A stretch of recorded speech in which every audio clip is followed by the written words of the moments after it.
ఆశ్రమానికి వచ్చే భక్తులను ఆశీర్వదించేది, తన వద్దకు వచ్చి ఎవరు ఏమిచ్చినా సంతోషంగా తింటూ ప్రత్యేక ఆకర్షణగా నిలిచింది. అది ఒక ఏనుగు. ఆ ఏనుగుకి లీలా అని పేరు పెట్టారు.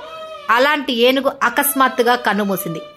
తూర్పుగోదావరి జిల్లా సీతానగరం మండలం రాపాక గ్రామ పంచాయతీకి చెందిన శ్రీరామనగరం చిట్టి బాబాజీ ఆశ్రమం ఉంది.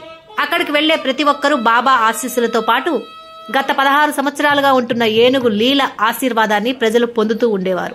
2009 ఆగస్టు 10న అప్పటి అరుణాచల్ ప్రదేశ్ ముఖ్యమంత్రిగా ఉన్న డోర్జీ కండ్ అనే వ్యక్తి ఆశ్రమానికి ఉచితంగా ఈ ఏనుగును బహుకరించడంతో 16 ఏళ్ల పాటు చిట్టి బాబాజీ సన్నిధిలో సేవలందించి వచ్చిన భక్తులందరికీ ఆశీస్సులు అందించేది. ఇంతటి ప్రాచుర్యం గల లీల శుక్రవారం అర్ధరాత్రి 12:35 కన్నుమూసింది. దీంతో మండల వ్యాప్తంగా భక్తుల్లో, స్థానికుల్లో తీవ్ర విషాద ఛాయలు అలుముకున్నాయి.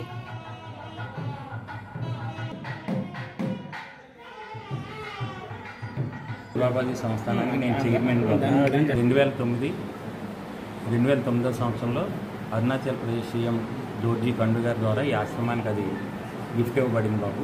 అక్కడ వచ్చిన కానీ ఇప్పుడు 16 సంవత్సరాలు బట్టి ఈ ఆశ్రమం నిత్య దూపదీప నైవేద్య కార్యక్రమాలు కానీ నుంచి అన్ని కార్యక్రమాలు లీలతోటే చేస్తూ ఈ కార్యక్రమాలు అన్నదాన కార్యక్రమాలు కూడా మొదటి అన్నదాన కార్యక్రమంలో మొదటి ముందు లీలకు పెట్టిన తర్వాతే మిగతా అన్నదాన కార్యక్రమాలతో చేసేవాళ్ళం. ఈ రోజున అనుకోకుండా రాత్రి 12 గంటలకి ఇది హార్ట్ స్ట్రోక్ తోటి చనిపోవడం వల్ల మాకు కొంచెం ఇదిలో ఉండి బాధపడుతుంది.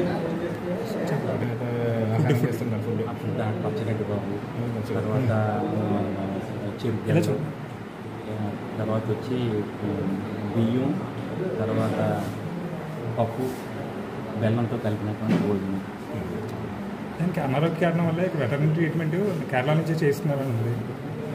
గురువయ్యూరు అదే 10 సంవత్సరాలు బట్టి ఆయన చేస్తారు. దాని లోపం ఏమన్నా ఉందా సార్? ఇదివరకు ఏమన్నా అసలు ఎప్పుడు ఏం లేదు బాబు. ఇప్పుడు కూడా నిన్న కూడా అనుకోకుండా జరిగింది.